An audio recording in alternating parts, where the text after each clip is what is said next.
आज सज्जन श्रोते चिंतक हो, आज एक श्री मनोहर यांनी पाठवलेलं वचन आहे, त्याच्यावर काहीतरी बोलावं असं श्री वाघमारे साहेब म्हणतायत.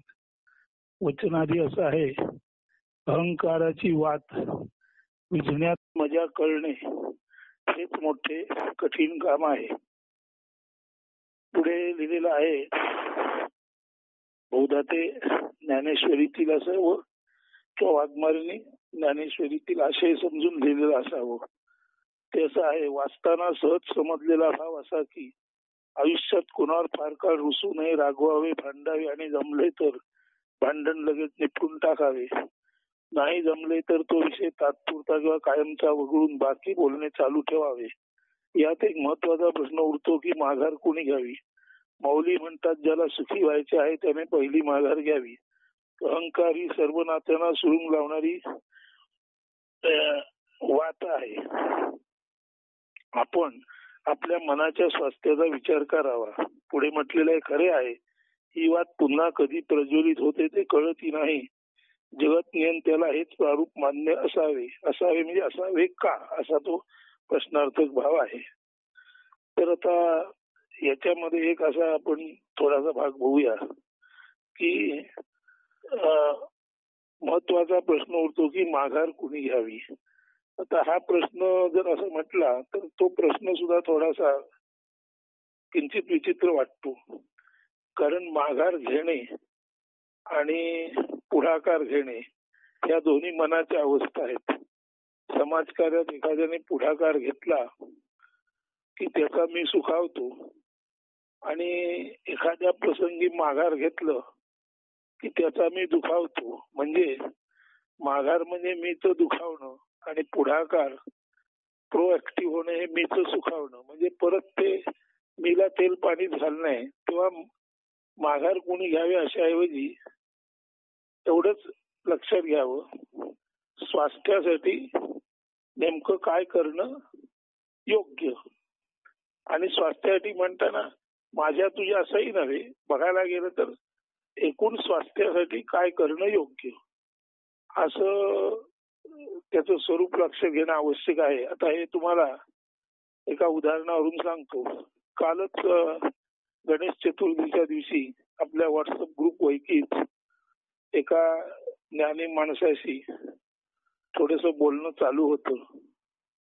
आता हे जे बोलणं असतं ते आत्ता जो बोलतो तुमच्या समोर तो साधारण कसं बोलतो तुम्हाला सर्वांना परिचित आहे. त्याचा स्वाभाविकच निर्गुण निराकारावर भर असतो आणि सर्वसाधारणपणे आपली भक्ती बऱ्याच जणांची सगुण साकारातलीच असते.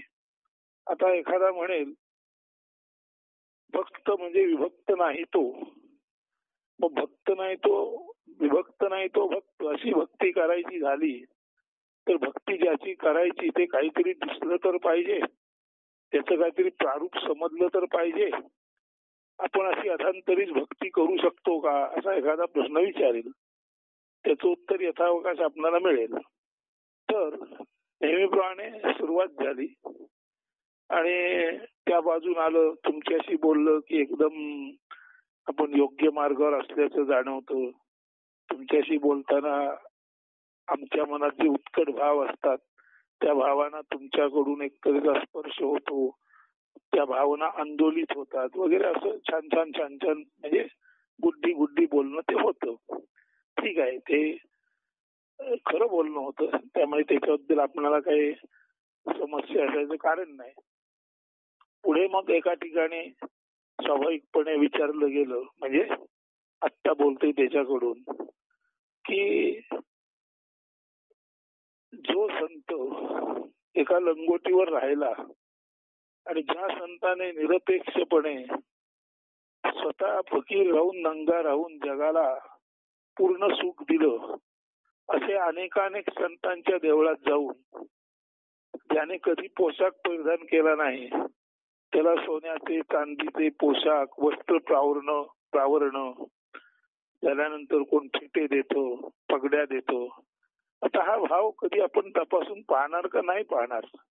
याचं कारण असं आहे, हे सर्व जे देणारे लोक आहेत त्यातले बरेचसे लोक स्वाभाविकच देण्यासाठी आतुर आहेत, पण देण्यासाठी आतुर आहेत आणि जेव्हा ते एवढं मोठ्या प्रमाणात देत आहेत तेव्हा त्यांच्याजवळ त्याच्याहून अधिक प्रमाणात आहे.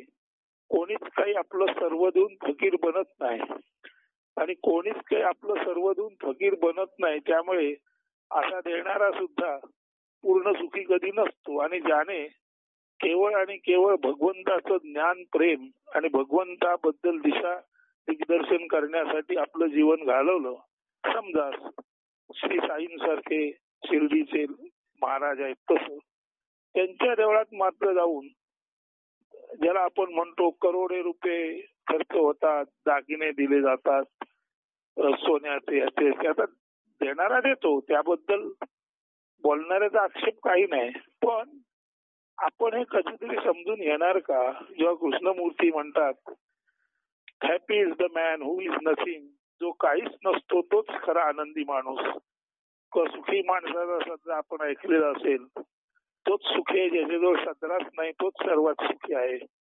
यातला भावार्थ आपण कधीतरी पकडणार का न पकडणार, हे विचारल्यानंतर स्वाभाविकपणे समोरचा सगुण साकारातला असल्यामुळे त्याला थोडीशी खंत वाटली असेल आणि ते स्वाभाविक आहे, त्याबद्दल काही आक्षेप नाही. परंतु पुढे बोलता बोलता असा संवाद झाला की आपण व्यक्तावरच प्रेम करू शकतो, अव्यक्तावर प्रेम कसं करणार वगैरे वगैरे. तेव्हा असं सांगितलं गेलं, निश्चित बरोबर आहे, जे दिसत नव्हतं ते दिसतं आणि त्याचं रूप पाहून आपण आनंदित होतो. म्हणजे एखादं फुला फळाने बहरलेलं, मोहराने डवरलेलं, अगदी डेरेदार असं भरपूर आंबे लागलेला वृक्ष आहे, त्याच्यावरच आपण प्रेम करतो किंवा त्याच्यासाठीच आपण झटतो, कारण त्याच्याद्वारे आपल्याला काही मिळत असतं. मान्य आहे ना, आपल्याला जो देतो, समाधान देतो, त्याच्यावर आपण प्रेम करायचं मान्य आहे ना. पण तुम्ही जेव्हा त्या झाडावर प्रेम करता किंवा जेव्हा तुम्ही किंवा आम्ही त्या मूर्तीवर प्रेम करतो, तेव्हा ही मूर्त असेल, ते झाड असेल, ते आलं कुठून हे समजून आपण घेणार का न घेणार. म्हणजे स्वभाव कर्म जर आपण समजून घेतलं नाही, म्हणजे ज्याच्यावर आपण प्रेम करतो, प्रेम देतो घेतो, एकमेकांना प्रेम देतो घेतो, वस्तू देतो, हे सर्व आपण करतो खरं, पण करणारा जर अव्यक्तातच असता आणि जे करायचं ते अव्यक्तातच असतं, तर देणं घेणं झालं नसते, मान्य आहे. पण देणं घेणं होण्यासाठी, भक्ती करण्यासाठी व्यक्तत्व असायला पाहिजे, हेही मान्य आहे. व्यक्तावरच प्रेम करता, हेही मान्य आहे. पण प्रेम करण्यासाठी काही ना काही व्यक्त व्हावं लागतं. प्रेम करणाराही व्यक्त असतो आणि ज्याच्यावर प्रेम करायचं तोही व्यक्त असतो. पण प्रेम करून हा जो देण्या घेण्याचा आनंद आहे तो मिळवण्यासाठी आपणावर व्यक्त माणूस व्यक्त गोष्टीवर प्रेम करतो आणि व्यक्ताच्याच एकमेकाच्या आलिंगनाने, प्रेमसंबंधाने आनंदाला उधाण येतो, आनंद वाटतो. हे सर्व मान्य केलं तरी माणसाला जर आनंद हवाय तर आनंद करण्यासाठी काहीतरी व्यक्त व्हावं लागतं नव्हे, आनंद मिळवणाऱ्यालाही व्यक्त व्हावं लागतं. म्हणजे आनंदाचं मूळ आहे कुठे, व्यक्तात मिळणारा आनंद त्याचं मूळ आहे कुठे, ते अव्यक्तातच आहे. आणि जोपर्यंत व्यक्ताचा आनंद अव्यक्ताच्या मुळाशी आहे, जोपर्यंत सगुण साकाराचा आनंद निर्गुण निराकार या मुळाशी आहे, जोपर्यंत दृश्य मूळ अदृश्य डेरेदार आंब्याने फुललेला फळलेलं झाड, भरपूर नारळ लगडलेला कल्पवृक्ष, भरपूर द्राक्ष धरलेत, सफरचंद धरलेत, असे सर्व आनंददायी गोड वाटणारे, सर्वांना गोड देणारे हे फळाने भरलेले वृक्ष असतील, पशुपक्ष्यांना आनंद देणारा मोहर असेल, त्या फांद्यांवर बसून पशुपक्षी आनंदाने गीत गात असतील. पण ह्या सर्व आनंदासाठी व्यक्त व्हावं लागतं. म्हणजे हे सर्व जिथून आलं त्या अव्यक्ताचं ऋण आपण समजणार का, त्या निर्गुण निराकार पायाचं आपणाला ज्ञान असणार का. आणि निर्गुण निराकारने अव्यक्तावर जर आपलं प्रेम नसेल तर व्यक्तावरचं प्रेम म्हणजे केवळ आणि केवळ देखाव्यावरचं प्रेम असेल. आता इथपर्यंत हा संवाद अतिशय छानपणे चाललाय आणि जवळजवळ तासभर झालाय. आणि हा संवाद ऐकल्यानंतर खरा तर हा संवाद सगुण साकार आणि निर्गुण निराकार आहे, त्याच्यावर आहे. इथे काही व्यक्तिगत गोष्ट नाही, फक्त फक्त हे वैश्विक प्रारूप आहे. त्या प्रारूपामध्ये व्यक्ततेमध्ये निर्गुण निराकार अनेकानेक पद्धतीनं व्यक्त झालंय. आणि अनेकानेक पद्धतीने व्यक्त होताना अनेकानेक माणसं, त्यांची अनेकानेक मतं, त्यांची अनेकानेक मने आणि वेगवेगळी मने, वेगवेगळी मते, त्यामुळे मनभेद आणि मतभेद हे त्या निर्गुण निराकारातूनच एकोहम बहुश्याम प्रजाये या पद्धतीनंच निर्गुण निराकारातून हे सर्व विविध दृश्य जगत आलेलं आहे. आणि ते एकत्रितपणे पाहायला गेलं तर निर्गुण निराकार आणि सगुण साकार हे एकत्रितपणे अत्यंत मनोहारी आहे.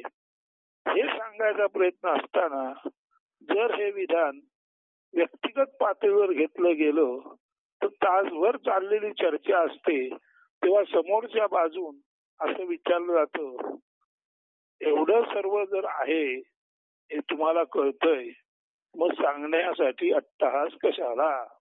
आता बघा, तासभर जे छान चर्चा चालली, समजून घेतलं जातंय, दिलं जातंय, पटतंय, एकमेकांना येस येस येस येस म्हटलं जातंय, तेव्हा हा जो प्रश्न येतो तो प्रश्न केवळ आणि केवळ आता मी म्हणजे नारायण पाटणकर नव्हे, पालव नव्हे, किंवा तुमचे जोशी नव्हे, किंवा अजून हे नव्हे, मनोहर नव्हे, मी याचा अर्थ आमची जाणीव असलेला जी व्यक्ती आहे असा कोणी जेव्हा मी जो असतो तो मी दुसऱ्या मी पेक्षा वेगळ्या पद्धतीने प्रकट किंवा विचार करतो, तेव्हा ज्या वेळेला एखादा मी निरुत्तर होतो तेव्हा तो तास दीड तास चाललेली जी गोष्ट असते ती कळत न कळत निरुत्तर झाल्यानंतर तो मी म्हणतो. मग असं जर सर्व आहे तर हे सांगण्याची चर्चेची गरजच काय? मौनात का राहू नये? आता गंमत अशी आहे, मौन हा प्रश्न अगदी बरोबर आहे. मौनात का राहू नये? गुंगा खाय गुड, निर्गुण निराकाराची ज्याला चव कळली तो निर्गुण निराकारच असणार, तो चव कशाला सांगणार, कसा सांगू शकेल? अत्यंत बरोबर आहे. विद्वत्तेच्या पातळीला आणि युक्तिवादाच्या पातळीला हे विधान बरोबर आहे. परंतु हे विधान करण्यापूर्वी सगुण साकार आणि निर्गुण निराकाराची चर्चा अत्यंत उत्तम अवस्थेत असताना जेव्हा कधीतरी happy is the man who is nothing, किंवा जो मुळातच नंगा फकीर आहे आणि आपल्या नंगेपणात फकिरीपणात रमता जोगी बहता पाने अशा असण्यामध्ये त्याने सर्वांना सुख दिलं, त्या नंग्याला नेऊन आपण कपडे लत्ते देतो. हे नेमकं काय आहे हे आपण तपासून पाहणार का असं विचारल्यानंतर ही जी दर्शनी भक्तीची बाजू असलेली मंडळी आहेत ती थोडी चवताळतात. आणि तास दीड तास जी फार सुखांत चर्चा चालू असते तिथे असा एखादा विचित्र प्रश्न विचारला जातो, मग हे सर्व ज्याला कळतं त्याने ते बोलावंच का? याचा एक भाग आहे. हे सर्व ज्याला कळतं त्याने ते बोलावंच का? हे सकृत दर्शनी अत्यंत निरुपद्रवी विधान आहे. पण हे बोलावंच का म्हणताना हे सर्व ज्याला कळतं त्याने सगुण साकार भक्तीमध्ये ज्याच्या एकंदर असणेपणावर खपली धरले ती खपली काढून निर्गुण निराकार दाखवल्यामुळे सगुण साकार भक्ती करणाऱ्याची जखम भळबळते, म्हणून सुद्धा हे विचारणं असू शकतं ना. म्हणजे आपल्या सगुण साकार बाजू ही लटकी आहे हे समजल्यानंतर असं विधान येऊ शकतं ना. म्हणून तर तुझं सगुण म्हणू की निर्गुण रे, सगुण निर्गुण एकू गोविंदू रे. सगुण साकार म्हणजे व्यक्त आणि निर्गुण निराकार म्हणजे अव्यक्त, हे दोन्ही मिळून एकच आहे हे सांगण्याकडे चर्चा जात असताना मध्येच सगुण साकार भक्तीची खपली निघाल्यामुळे सगुण साकार भक्ती करणारा त्याचं मन त्याचा मी तो काय अनाहूतपणे जखमी झालेला आहे. हा जखमी करण्याचा हेतू नाही. जेव्हा आपण सत्य शोधतो तर जसं प्रशांत जोशीने परवा विचारली अरिस्टॉटलचं विधान की रिझनिंग जे असतो, तर्क असतो, सत्यासत्य विवेक असतो, तिथे भावनेला महत्व नसतं. म्हणजे सत्यासत्य विवेक चालू असताना भावना सुखावणं दुखावणं असा प्रश्नच असत नाही. तेव्हा फक्त सत्य शोधन असतं. आणि जर आपण आध्यात्मिक चर्चेतून थोडंफार का होईना सत्य शोधन करीत असू तर निश्चितपणे अशी चर्चा जेव्हा खरोखरच कुठली तरी जखमेवरची ही काढली, कपली काढली आणि अहंकाराची ठुसठुस सुरू झाली तेव्हा पटकन छान चाललेला संवाद सर्व चालू आहे. सगुण साकार काय, निर्गुण निराकार, अगदी शेवटच्या क्षणापर्यंत पटतंय.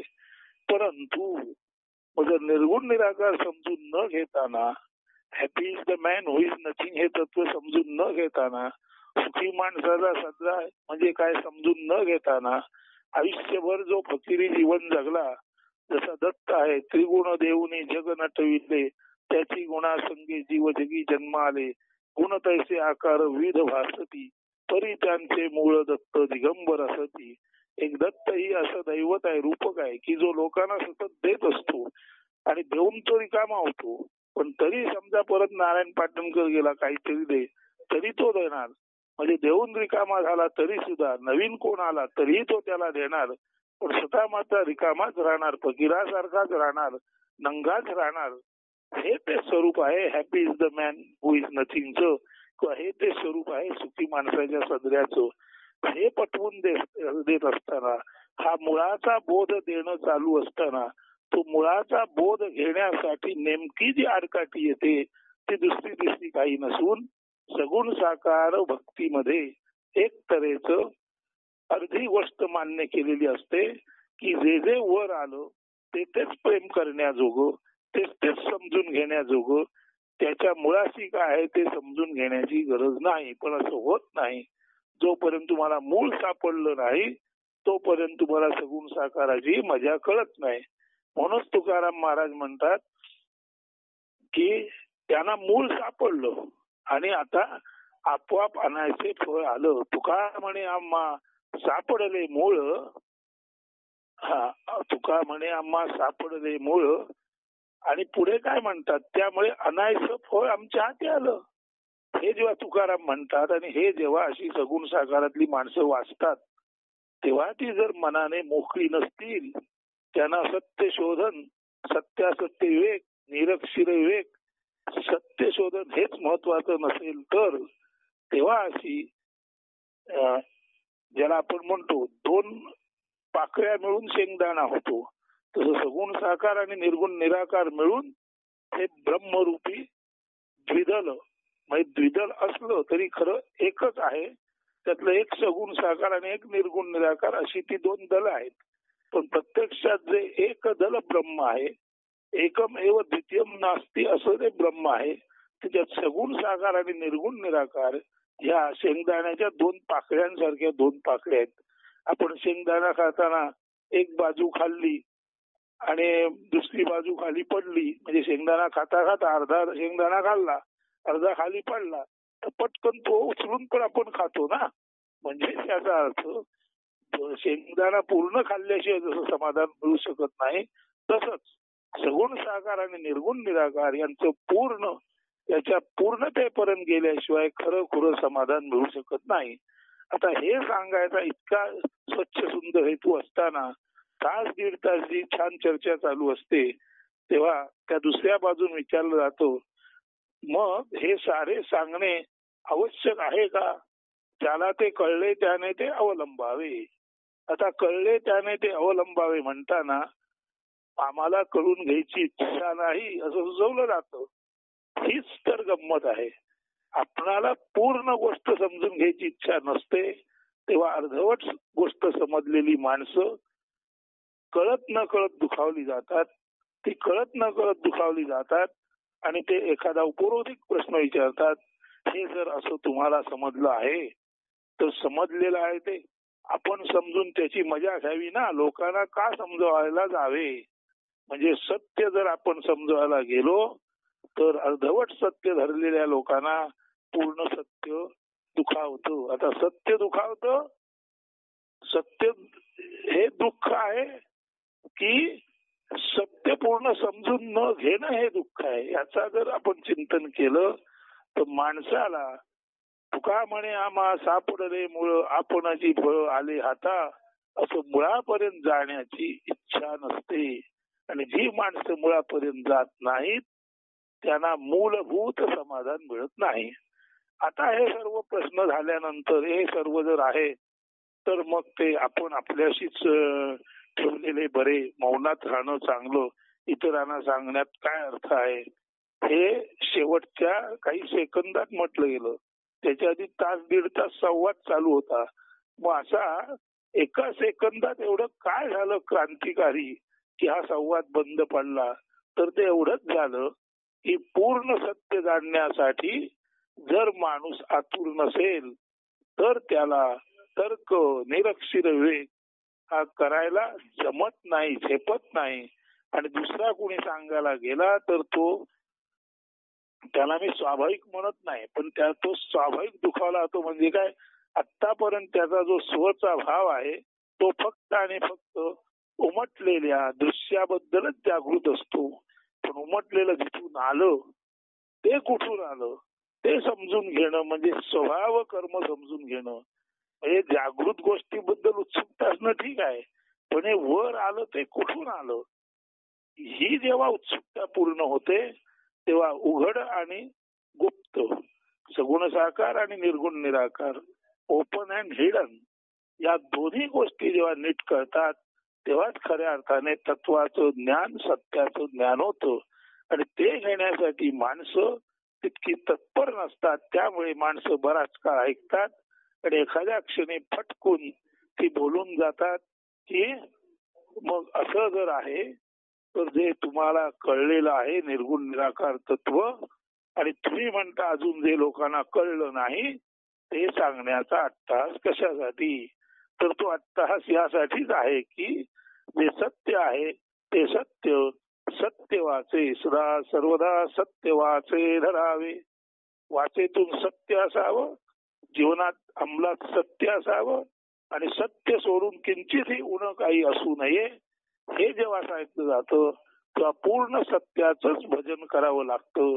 आणि पूर्ण सत्याचं भजन किंवा आकलन तेव्हाच असू शकतं जेव्हा सगुण साकाराचं मूळ निर्गुण निराकार आहे, त्या निर्गुण निराकारा सकट सगुण साकाराचं आकलन झालं. आता हे होण्यासाठी आजपर्यंत सर्व साधू संत सांगतच आहेत. आता त्यांना आम्ही विचारणार का की हे विश्वची माझे घरैसी मती ज्याची स्थिर किंबहुना चराचर आपणची झाला. ज्ञानेश्वरांनी चराचर आपणची झाला, त्यांनी अचराबद्दल बोलावेच का? म्हणजे जे अचर आहे किंवा अचल आहे, म्हणजे निद्रिस्त आहे, सुप्त आहे, त्याच्याबद्दल त्यांनी बोलावंच का? त्यांनी फक्त चल आहे त्याच्याबद्दल बोलावं असं आपण ज्ञानेश्वरांना म्हणणार का? कदाचित आपण म्हणणार नाही. पण बऱ्याच जणांचा भाव ज्ञानेश्वराने सगुण साकाराच्या पलीकडचं सांगितल्यामुळे बरेच जण हिरमुसले होतात. हे सत्य आहे, कारण पूर्ण सत्य आपल्याला नको, आपल्याला जेवढं जमलं तेवढं गावलं तेवढं सत्य पुरे, अशी म्हणणारी जी माणसं आहेत ती स्वाभाविकपणे पूर्णामध्ये आनंद असतो तो त्यांना घ्यायचा नसतो, त्यांची इच्छा नसते, कदाचित त्यांच्या मनाचं कंडिशनिंग त्यांना ते करू देत नाहीत. त्यामुळे पूर्णानंद नको, मिळेल तेवढा जेमतेम आनंद बरा, अशी समजणारी जी माणसं आहेत त्यांच्यासाठी आध्यात्मिक चर्चा, त्यांच्यासाठी सत्यासत्य विवेक हा मुळात कामाचाच नसतो. त्या कारणाने मग हे सारे सांगणे कशाला, ज्याला कळले त्याने ते अवलंबावे ना, असं म्हटलं गेल्यानंतर ठीक आहे तुम्ही बोलताय ना ते तुम्ही तपासून बघा असं म्हटलं गेलं. आणि संवाद या बाजूने खंडित झाला. हा जो संवाद या बाजूने खंडित झाला याच्यामध्ये ही बिलकुल माघार नाही, लक्षात ठेवा.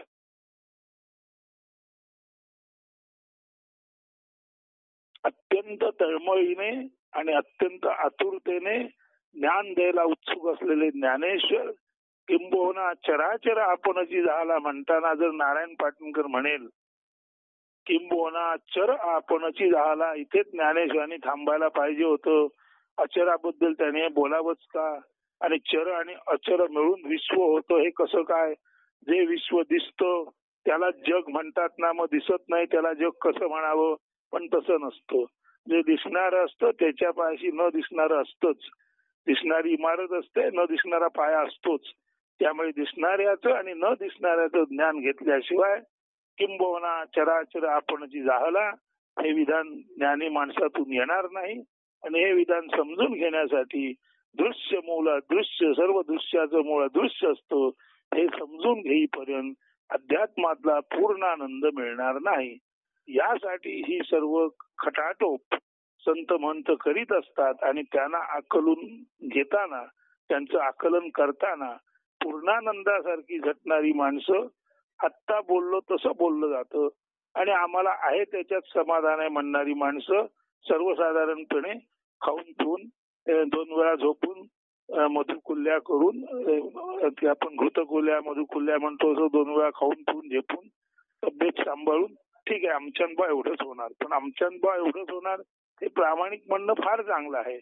परंतु जेव्हा आपण सत्याचं विवेचन ऐकतो तेव्हा जर आपण ज्ञानेश्वरांनाही प्रश्न विचारणार असू किंबहुना चराचर आपणची जाहला, तर आपलं ते धाडस का साहस काय दर्जाचं म्हणावं?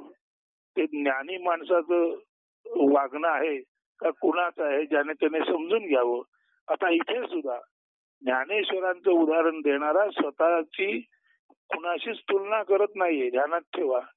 त्याचं एवढंच विधान आहे, जर सर्वाभूती भगवंत आहे तर ज्ञानेश्वरांना किंबहुना चराचर आपणची जाहला ती अनुभूती आली. ती अनुभूती घेण्यासाठी सर्वांमध्ये भगवंत आहे म्हणजे प्रत्येकाला ही पूर्णानंदाची अनुभूती घेता येते. ती आपण घेणार का हा प्रश्न आहे. ती ज्यांना घ्यायची नसते ते तासभर 1.5 तास छान छान ऐकतात आणि शेवटी म्हणतात अहो पण पाटणकर हे जर तुम्हाला कळलंय तर ते कळलंय ते तुम्ही लोकांना का सांगता. आता हेच विधान पाटणकर सोडून द्या.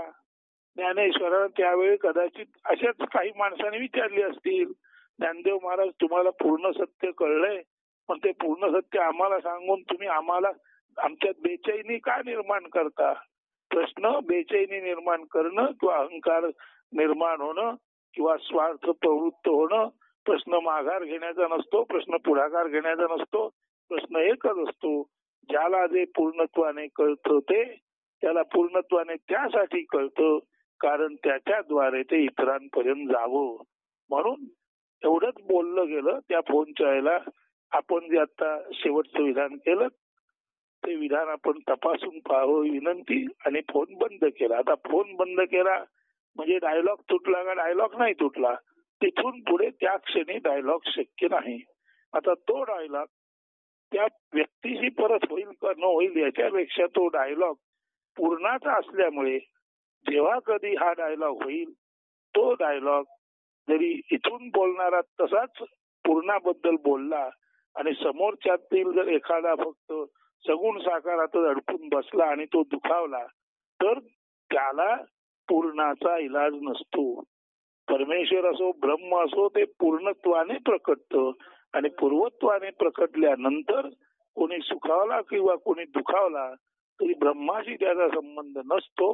मात्र असं ज्यांना ज्ञान असतं त्यांना कळतं की पूर्णत्वामध्ये जे सुख आहे ते कळण्यासाठी काही माणसं अद्याप परिपक्व नाहीत. अशा वेळेला पूर्णत्वाचं ज्ञान देणं हे तर कर्तव्यच आहे. कारण भगवंत सांगतो काय तू जे जे घेशील तेथे लोकांना दे. म्हणजे जरी हरिधरी म्हणे थोडं तरी सुखा पावसी, सुखा मिळवणी जरी निज सुखा जना वाटिसी, तरी हरी करी कृपा तुझवरी तुवा उद्धरी, तुझ्या यश सुखा सदा बहर येई वरचेवरी. आता तुझ्या यश सुखा याचा अर्थ कुठल्याही व्यक्तीच्या नव्हे, ज्याला पूर्ण कळलं त्याने ते पूर्णत्वाने पूर्ण क्षमतेनुसार आयुष्यभर अगदी श्वासाच्या शेवटापर्यंत इतरांना देत जावं. कारण जे पूर्ण कळलं तेच पूर्ण द्यावं. पूर्ण घ्यावे पूर्ण द्यावे, पूर्ण द्यावे निजांतरी. पूर्णत्व घ्यावं स्वीकारावं, पूर्णत्व द्यावं आणि पूर्णत्व निजांतरात चिंतन त्याचं करावं. म्हणून राम द्यावा राम घ्यावा, राम घ्यावा आणि जांतरी. ते राम हे तत्व आहे आणि राम हे तत्व म्हणजे जे सगुण साकार आलेलं आहे त्याच्या पाठीचे निर्गुण निराकार पाया आहे. तर निर्गुण निराकार पायावरती सगुण साकार आलेला आहे. म्हणून किंबहुना चराचर ज्याला म्हणतात तेच ते राम तत्व आहे. किंवा तुझं सगुण म्हणू की निर्गुण रे, सगुण निर्गुण एको गोविंद रे, तेच ते तत्व आहे. त्यामुळे राम असो, कृष्ण असो, ज्ञानेश्वर असो, जे कृष्णमूर्ती असोत, अष्टावक्र असोत, रमण महर्षी असोत, जगातला कुठलाही पूर्ण ज्ञानी माणूस असो, तो सगुण साकार दाखवून त्याच्या पाठच्या निर्गुण निराकाराचा स्पष्ट नुसता निर्देश करत नाही, ते स्पष्ट भाषेच्या माध्यमातून समजावण्याचा प्रयत्न करतो.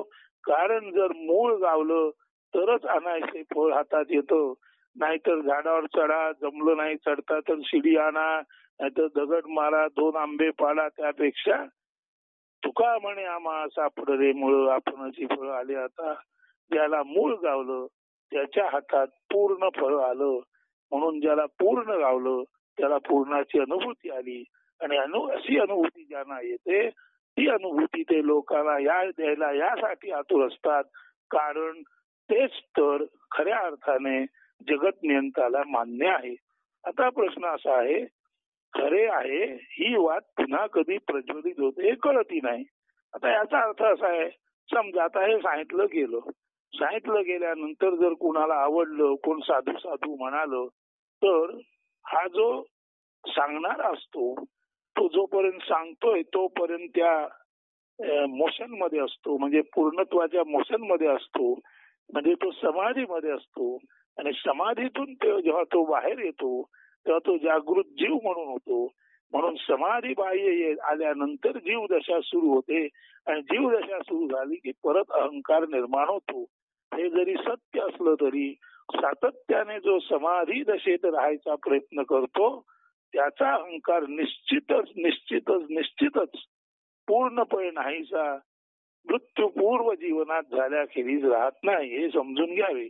फक्त आणि फक्त आपण निशिदिनी ध्यास सगुण साकार आणि निर्गुण निराकार यांचं स्वरूप समजून घेण्यासाठी जर आपण निशिदिनी ध्यास निविध्यास धरणार असू, निरंतर तो विचार आपल्या अंतरंगात बाणवणार असू, आपल्या बुद्धीमध्ये त्याची धृती म्हणजे धारणा करणार असू, तर निश्चितच समाधीबाई आल्यानंतर जीवदशा येते म्हणून अहंकार येतो.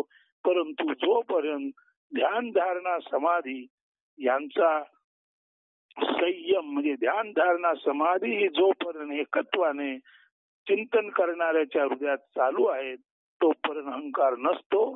ते एकत्व थांबलं, ती समत्वाची अवस्था थांबली, समाधीतून बाहेर आला की समाधी बाह्य आला की जीवदशा म्हणजे अहम सुरू होतो. आता बघायला गेलं तर बोलताना श्वास चालूच आहे आणि त्या श्वासात एका श्वासातच हे सांगितलं जातं. पण तुझे सर्व बोलणं थांबलं की बाहेर आल्यानंतर पटकन जीवाला असं जाणवतं, अरे वा मी काय छान सांगितले, मी काय छान सांगितले. यातला हा जो मी आहे तो अहंचा भाग आहे आणि तो अहंकार आहे. पण जर असं म्हटलं गेलं स्वाभाविक काय छान सांगितले गेले, उदाहरणार्थ बघा आता ज्ञानेश्वरांनीच म्हटलेलं आहे, हे विश्वची माझे घर ऐसी मती ज्याची स्थिर, हे विश्व माझं घर आहे अशी बुद्धी ज्याची स्थिर झाली. आपणाला काय वाटेल, ज्ञानेश्वर ऐसी हे विश्वची माझे घर म्हटल्यानंतर ज्ञानेश्वर म्हणतात हे विश्व माझं घर आहे. इथे आपल्याला दिसायला सकृत दर्शनी अहंकार दिसतो, पण नाही. हे विश्वची माझे घर ऐसी मती ज्याची स्थिर, हे विश्व माझं घर आहे अशी बुद्धी ज्याची स्थिर झाली, किंबहुना चराचर आपणची झाला नव्हे. हे विश्व म्हणजे काय, सगुण साकार आणि निर्गुण निराकार हे आपणच झाला असं म्हणताना ऐसी मती ज्याची स्थिर म्हटल्यानंतर पूर्वी जे हे विश्वची माझे घर ही नुसतीच ऐकल्यानंतर ज्ञानेश्वरांना असं म्हणायचे, आपण जे म्हणतो तसं नाही. ते माझे घर त्याच्यासाठी म्हणतायत की चर आणि अचर हे विश्व माझं आहे अशी बुद्धी ज्याची स्थिर झाली त्याला उद्देशून ते मी म्हणतायत. म्हणजे एकदा का जर तुम्हाला पूर्ण ज्ञान प्राप्त आतून व्हायला लागलं तर तुमच्यातला मी अत्यंत कौशल्यपूर्णपणे नाहीसा होतो. म्हणून हे विश्वची माझे घर इथे मी म्हणजे ज्ञानेश्वर जर वाटत असेल तर नाही, ऐसी मती ज्याची स्थिर किंबोना चराचर आपणची झाला अशी बुद्धी ज्याची स्थिर झाली त्याला उद्देशून ते म्हणतायत कदाचित त्याला आज जाणवत असेल माझे घर, पण त्याला माझे असं माझे मी असं जाणवत नाही. त्याला स्वाभाविकपणे तुमचं घर कोणतं असं आपण विचारतो तर कधीच तो म्हणणार नाही माझं घर अमुक, तो म्हणणार तुमचं घर कोणतं, अखिल विश्वच माझं घर. आता इथे परत माझे आला, पण जेव्हा एकदा तुम्हाला आतून ज्ञान प्राप्त होतं तेव्हा हे विश्वची माझे घर यातला जो मी आहे तो किंबोना चराचर आपणची झाला अशी बुद्धी ज्याची झाली त्याला उद्देशून तो मी असतो. जर ज्ञानेश्वरांना एकदम प्रत्यक्षदर्शी गुणे विचारलं ज्ञानेश्वर महाराज तुमचं घर कोणतं, तर कधीच ज्ञानेश्वर महाराज मीचा उल्लेख करणार नाही. ते फक्त म्हणतील चराचर चराचर हेच घर, ते माझं म्हणणार नाहीत. आपण विचारतो तुमचं घर कोणतं. ज्ञानी माणूस अशा इतक्या युक्तिपूर्ण पद्धतीने बोलतो की त्याचा मी नाहीसा होतो. जसं कृष्णमूर्ती स्वतःला उद्देशून नेहमी ही म्हणत that day he happen to be on the seashore. आता तो he happen to be on the seashore म्हणजे खऱ्या अर्थाने ते कृष्णमूर्तींनाच उद्देशून त्यांनी तृतीय पुरुषी एक वचनी नामोल्लेख केलेला आहे. पण तरी सुद्धा एकदा का पूर्णाचं ज्ञान झालं की मीच अज्ञान अहंकार जातो नव्हे. भाषेमध्ये सुद्धा तो किंचित सुद्धा राहत नाही. परंतु पूर्णाचं ज्ञान हे जर आपलं ध्येय असेल तर निश्चितच आयुष्याच्या पूर्ततेच्या काळामध्ये ही मीची वाट पुन्हा पुन्हा प्रज्वलित होईल असे वाटत नाही. त्यामुळे जगत नियंत्याला हेच प्रारूप मान्य असावे असं नाहीये. जगत नियंत्याला मी करून आपण व्हावे, मी नष्ट होऊन किंबोना चराचर आपणची जाहला अशी व्यापक बुद्धी प्रस्थापित व्हावी हेच प्रारूप मान्य आहे. पण तू सुरुवातीला आपणाला ते जमत नसल्यामुळे आपल्याला वाटतं की विश्वनियंत्याला बहुतेक ही अहंकाराची ज्योत परत परत प्रज्वलित व्हावी असं वाटत असेल. विश्वनियंत्याला ज्ञानाची ज्योत प्रज्वलित व्हावी असं जरूर वाटतं, पण ती मी म्हणून ती पाहत नाही. तो मी म्हणून पाहणं कसं घडतं ते तुम्हाला आता एक गंमतदार गोष्ट सांगतो आणि हे विवेचन संपवतो. पुरेसा अर्थ या संपूर्ण विवेचनातून आपल्यापर्यंत पोहोचला असेल असं समजतो. बघा याच्या लहान बिया आहेत. असा पेरू खातो आपण, झाल्यानंतर द्राक्ष खातो. आता पेरू खातो, द्राक्ष खातो, चव छान लागते आणि बी दातात गेली की आनंद आपला कमी होतो. म्हणजे पेरूची किंवा द्राक्षाची बी दातात गेली की खाण्याचा असा आनंद कमी होतो. तसाच किंबोना चराचर आपणची जाहला ही भूमिका जोपर्यंत प्रस्थापित होत नाही तोपर्यंत जेव्हा एखादा म्हणतो मला हे सारे कळले, तो जी मी आहे तेच ते सीड आहे. आणि ते सीड जर माणसाच्या अंतरंगात अडकलं तर पूर्णानंद मिळत नाही. तो आनंद मीने दूषित झालेला मिळतो. जसं पेरूची बी आणि द्राक्षाची बी दातात अडकली की द्राक्षाचा रस आणि पेरूचा रस खाल्ल्याचा पूर्ण आनंद प्राप्त होत नाही. ऑन द कॉन्ट्ररी दातात अडकलेली बी काढण्यासाठी पेरू खाता खाता खटपट सुरू होते. पेरूच्या चवीचा आनंद घ्यायचा दूरच, दातात अडकलेली बी काढत राहणं, बनुकीची बी काढत राहणं, द्राक्षाची बी काढत राहणं हा एक वेगळाच उपद्व्याप होतो. तेव्हा फळातील सूक्ष्म बी दातात अडकल्यानंतर जो त्रास होतो तसाच पूर्णानंद घेता घेता घेता घेता जर जीव दशा रूपी किंचित बी म्हणजे मी असेल तर तो त्रास होतो. म्हणून पूर्णानंदासाठी मी रहित आनंद तो असला पाहिजे नव्हे, तसाच तो असतो. जसं सीडलेस ग्रेप, जसा सीडलेस पेरू, तसा हा प्रकार आहे. हे व्यवहारात उदाहरण सांगतो. हे तिथे तंतोतंत लागू पडतं असं नाही, पण समजायला सोपं म्हणून समजा. आणि अहमचं बी निश्चितपणे नष्ट होतच होतो. फक्त आणि फक्त सगुण साकार आणि निर्गुण निराकार याच्या पूर्णतेच्या आनंदासाठी जीव झटत जाईल. तर जीवाला पूर्णानंद देण्यासाठी ईश्वर सुद्धा त्याच्या बाजूने प्रयत्न करीत असतो. त्यामुळे अहंकाराची ज्योत पुन्हा पुन्हा प्रज्वलित व्हावी असंच प्रारूप जगत नियंत्याला मान्य आहे असं वाटणं हे सुद्धा कदाचित कदाचित अद्याप आपणाला ते साध्य होत नसल्यामुळे वाटत असेल.